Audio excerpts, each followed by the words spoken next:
Proteins biochemistry.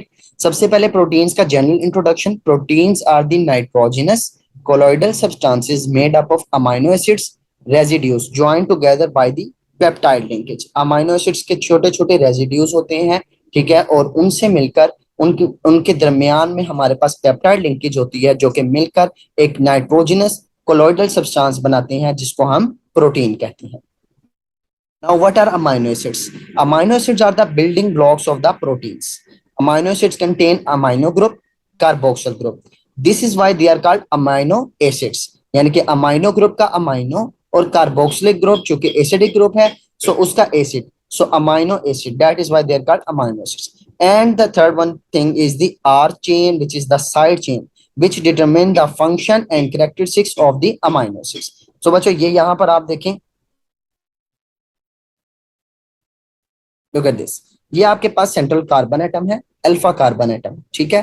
Alpha carbon atom वो होता है जिसके साथ फंक्शनल ग्रुप अटैच हो, और फिर उससे आगे वाले कार्बन को हम नाम देते हैं बीटा कार्बन और gamma carbon and so on, ठीक है। सो ये हमारे पास कार्बोक्सिल ग्रुप अटैच है, ये हमारे पास अमाइनो ग्रुप अटैच है, इस तरफ हमारे पास हाइड्रोजन ग्रुप अटैच है, और यहाँ पर हमारे पास साइड चेन है जिसको हम आर से रिप्रेजेंट करते हैं। इट कुड बी एनीथिंग, यहाँ पर मिथाइल ग्रुप लग सकता है, इथाइल ग्रुप लग सकता है, और सो ऑन, आगे यहाँ पर हम कुछ भी लगा सकते हैं, कार्बोक्सिल ग्रुप भी लग सकता है, अमाइनो ग्रुप भी लग सकता है।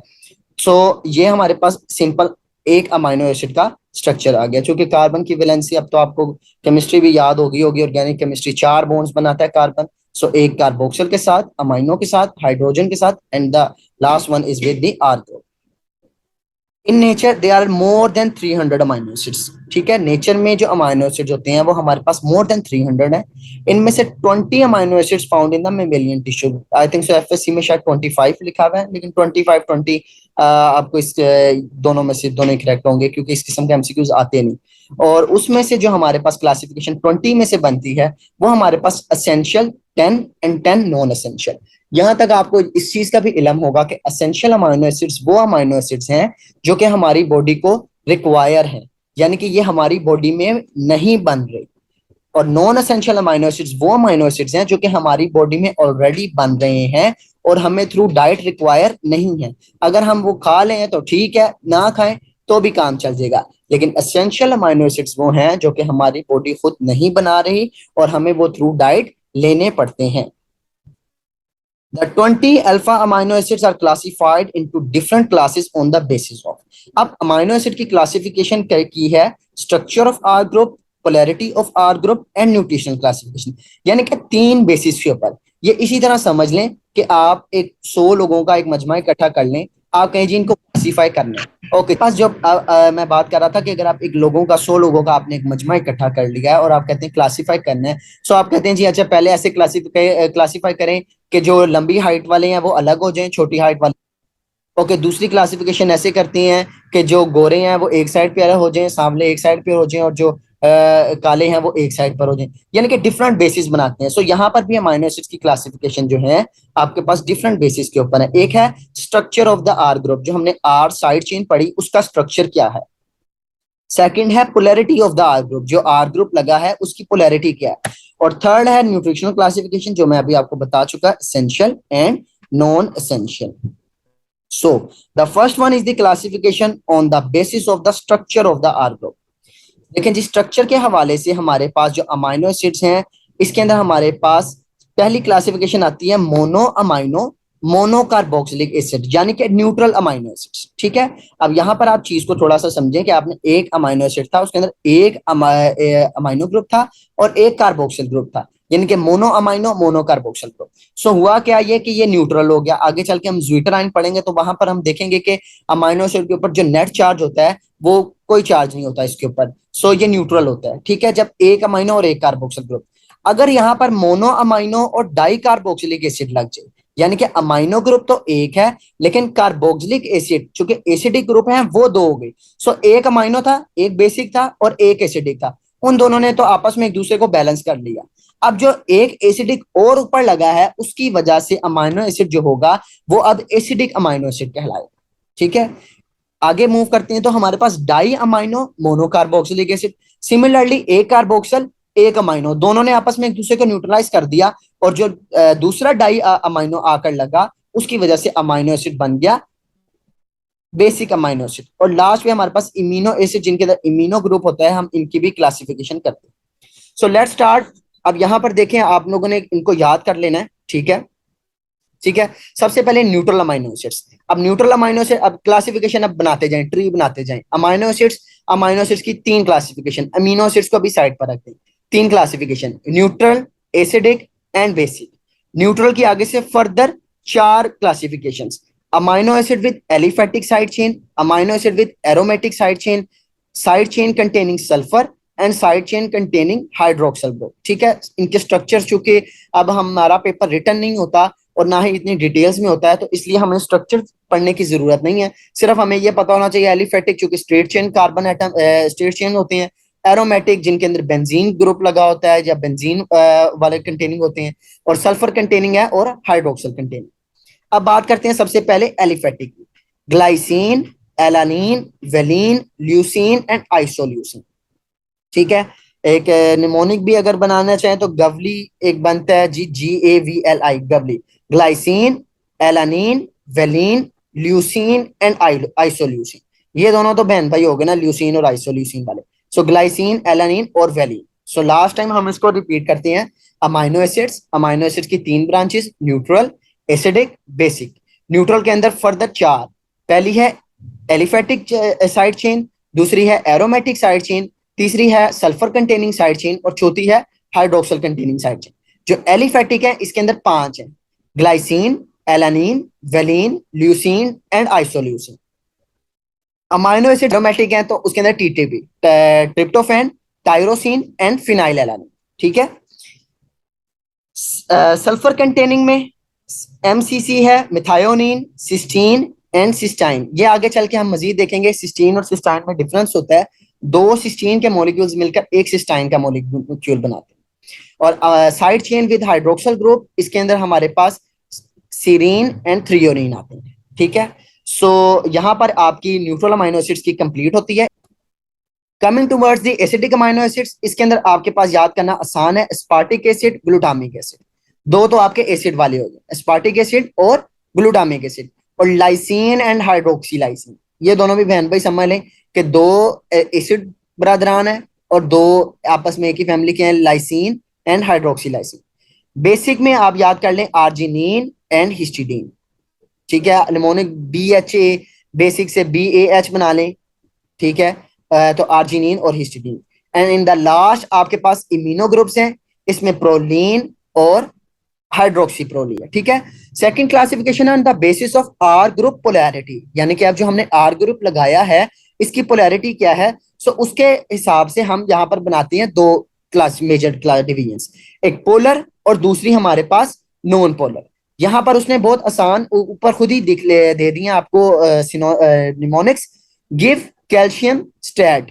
सो गिव का G, कैल्शियम का C and stat stat. So glutamine, cysteine, serine, threonine, asparagine, tyrosine, ये आपके हैं polar amino acids. And non polar amino acids में आपके पास pal, give, me, tryptophan, so proline, alanine, leucine, glycine, isoleucine, valine, methionine, tryptophan and phenyl alanine. Amino acids on the basis of their metabolism and chemical properties. ये आगे जी हमारे पास third classification इनकी, कि जो कि इनके मेटाबॉलिज्म या इनकी केमिकल प्रॉपर्टीज के मुताबिक इनको डिवाइड करती है। इनमें है जी हमारे पास glucogenic, ketogenic, glucogenic and ketogenic amino acids. ठीक है, यहां पर आपके लिए याद करना कदरे आसान है कि आप कीटोजेनिक और ग्लूकोजेनिक एंड कीटोजेनिक ये याद कर लें, तो आपके लिए बाकी जितने अमाइनो एसिड्स होंगे वो आपकी ग्लूकोजेनिक की कैटेगरी में जाएंगे। सो कीटोजेनिक के लिए आपके पास है LL, ल्यूसीन एंड लाइसीन। ठीक है, ल्यूसीन एंड लाइसीन। और ग्लूकोजेनिक एंड कीटोजेनिक के लिए आपके पास जो निमोनिक है वो है TTIP, tyrosine, tryptophan, isoleucine, phenyl alanine. और बाकी जितने आपके अमाइनो एसिड, चूंकि अभी आप पीछे क्लासिफिकेशन पढ़ चुके हो एसिडिक बेसिक, आप वो गिनो तो आपके पास पूरे 20 अमाइनो एसिड्स बन जाएंगे। तो अब पूरे 20 अमाइनो एसिड्स में से आप ये याद रख लो कि ल्यूसीन और लाइसीन ये जो दो हैं ये हमारे पास कीटोजेनिक हैं, और जो हमारे पास TTIP वाले हैं tyrosine, tryptophan, isoleucine and phenyl alanine, ये हमारे पास ग्लूकोजेनिक एंड कीटोजेनिक बोथ हैं। सो बाकी जो आपके पास डिवीजन आएगी वो आपके पास ग्लूकोजेनिक अमाइनो एसिड्स का है। न्यूट्रिशनल क्लासिफिकेशन आपके पास है जी protein forming and non protein forming. Non protein forming हमारे पास इतने होते नहीं काम के, क्योंकि काफी होती हैं, लेकिन चूंकि कुछ मेजर यहाँ पर दिए हुए हैं, citrulline, ornithine, DOPA, GABA, gamma aminobutyric acid, ये सारे जो हैं हमारे पास नॉन प्रोटीन फॉर्मिंग में होती है, ठीक है। लेकिन हमारा यहाँ पर जो मेन कंसर्न है वो हमारे प्रोटीन फॉर्मिंग के साथ। सो यहाँ पर वंस अगेन एक निमोनिक दिया हुआ है, मैट, विल, फ्लाई, ये आपके असेंशियल अमाइनो एसिड्स हैं जो कि आपको थ्रू डाइट रिक्वायर है।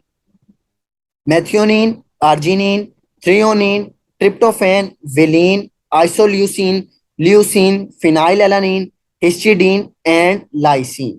और नॉन एसेंशियल में आपके पास जो है आपके alanine, asparagine, aspartic acid, cysteine, glutamic acid and glycine, hydroxylysine, proline, serine and tyrosine. So ये चीजें सिंपल हैं जो कि आपके पास बुकिश थिंग्स हैं, इनमें किसी किस्म का कोई कंसेप्ट नहीं है या कोई ऐसी चीज नहीं है जो कि स्पेशल आप बताई जाए। सिंपल ये वो चीजें हैं जिनको आपने मेमोराइज करना है अच्छी तरीके से। Let's come to the next topic, zwitterion, dipolar ion. यहाँ पर आप लोगों के लिए थोड़ा सा समझने वाली बात है जो मैं आपको पहले बता रहा था। ये देखो बच्चों, ये एक अमाइनो एसिड है सिंपल, जो कि आपको मैंने पहले बताया, एक कार्बन एटम, उसके साथ hydrogen atom, amino group and carboxyl group, ठीक है। अब होता क्या है कि जब ये अमाइनो एसिड पड़ा होता है तो ये इस फॉर्म में नहीं पड़ा, ये दोनों फॉर्म्स में पड़ा होता है। या तो यहां से ये हाइड्रोजन एटम उठकर आकर इधर आ जाता है, क्योंकि ये बेसिक है, ये हाइड्रोजन एटम को एक्सेप्ट करता है, या ammonium ion positive ion create कर देता है और ये नेगेटिव, पॉजिटिव नेगेटिव एक दूसरे को कैंसिल करते हैं। तो ओवरऑल जो इसके ऊपर चार्ज आता है अमाइनो एसिड के ऊपर, वो कोई चार्ज नहीं होता, न्यूट्रल होता है। लेकिन वैसे चूंकि ये वाटर में जब डिसॉल्व होता है अमाइनो एसिड, तो ये अमोनियम आयन बना लेता है और ये कार्बोक्सिल आयन। सो इसको देखते हैं, when an amino acid is dissolved in an aqueous solution, one hydrogen atom move automatically from carboxyl group of the amino acid towards the amino group of the same amino acid, making amino acid positively as well as negatively charged, जिसको हम dipolar भी कहते हैं, at the same time। Example में इसकी आती है alanine. These are called amphoteric और एम्फोलाइट्स। इनको एम्फोटेरिक भी बोलते हैं और एम्फोलाइट्स भी हम कहते हैं, इसलिए क्योंकि ये डाइपोलर होते हैं, इनके पास एक ही टाइम में पॉजिटिव चार्ज और नेगेटिव चार्ज दोनों प्रेजेंट होते हैं। आइसो इलेक्ट्रिक पीएच, वो पीएच जिसपे अमाइनो एसिड के ऊपर नेट चार्ज उसके ऊपर कोई ना हो, ठीक है, इसको हम बोलते हैं आइसो इलेक्ट्रिक पीएच। इसको डिनोट करते हैं हम पी आई से, ठीक है। पीएच बिलो पी आई, अगर तो एक वो पीएच है जो कि पी आई से नीचे है, तो अमाइनो एसिड को हम डिनोट करते हैं एच पॉजिटिव से, ये आएगा एसिडिक अमाइनो एसिड्स। और अगर पीएच अबव पी आई है, तो ये अमाइनो एसिड हमारे पास आएगा बेसिक अमाइनो एसिड्स। यहाँ पर अमाइनो एसिड डोनेट करता है हाइड्रोजन आयन, और यहाँ पर हाइड्रोजन अमाइनो एसिड एक्सेप्ट करता है हाइड्रोजन।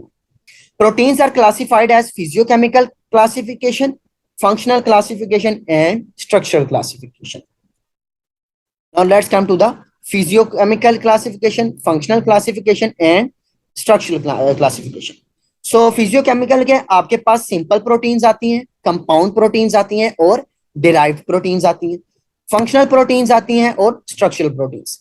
याद करते हैं आसान चीजों से। Structural proteins, fibrous proteins and globular, आपके पास दो ही हैं प्रोटीन्स, फाइब्रस प्रोटीन्स हैं, ग्लोब्यूलर प्रोटीन्स हैं। एक्सियल रेशियो होती है लेंथ ओवर विड्थ की या विड्थ ओवर लेंथ की। अगर वो रेशियो ज्यादा हो तो और कम हो तो उसकी बेस पर हम प्रोटीन्स को क्लासिफाई कर सकते हैं फाइब्रस प्रोटीन और ग्लोब्यूलर प्रोटीन पे। So first classification globular proteins and fibrous proteins.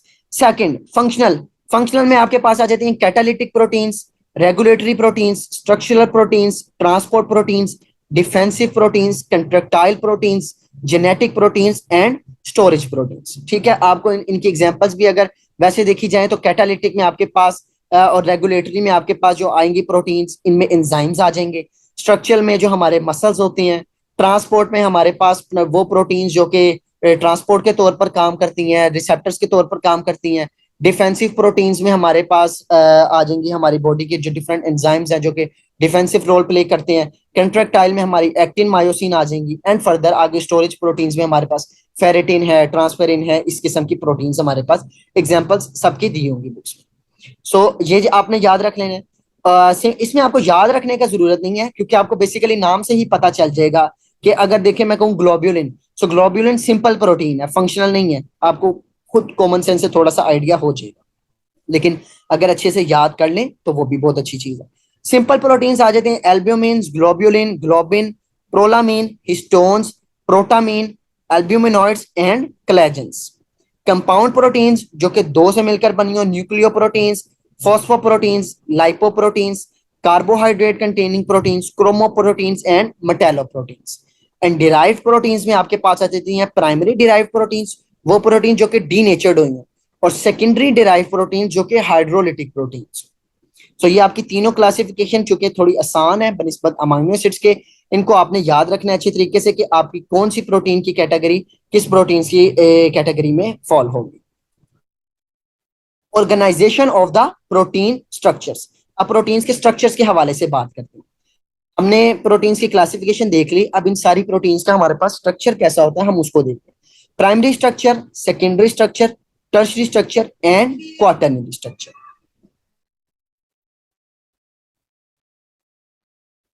सो सबसे पहले बच्चा जब भी हम प्रोटीन्स को देखते हैं तो हम प्रोटीन्स को देखते हैं सबसे पहले उनका डिजाइन जो होता है, प्राइमरी स्ट्रक्चर उनका डिजाइन होता है।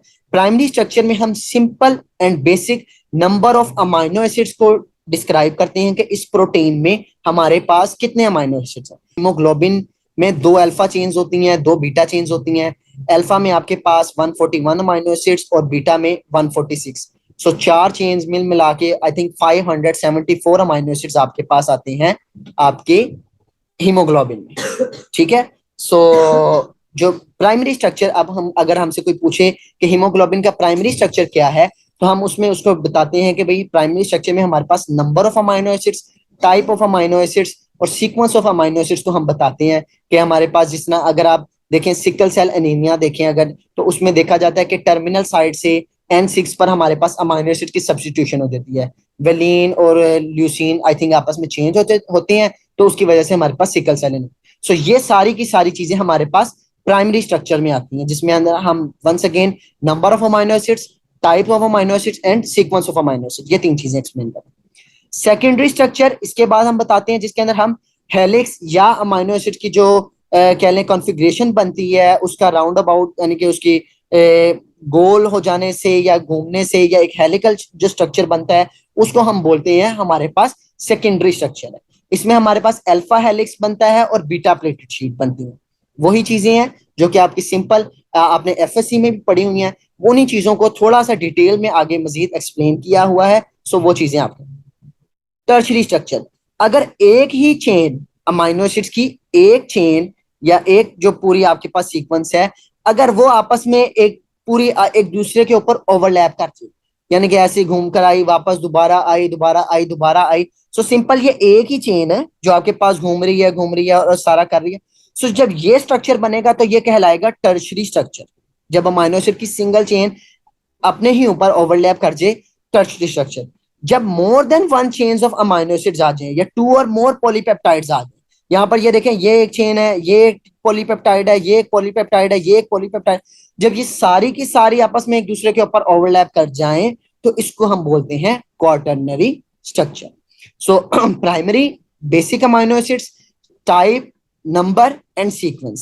Secondary structure alpha helix and beta plated sheets. Tertiary structure when a single polypeptide chain overlap over itself, then it is called as tertiary structure. And in the last, when two or more than two polypeptide chains overlap, then they forms quaternary structure.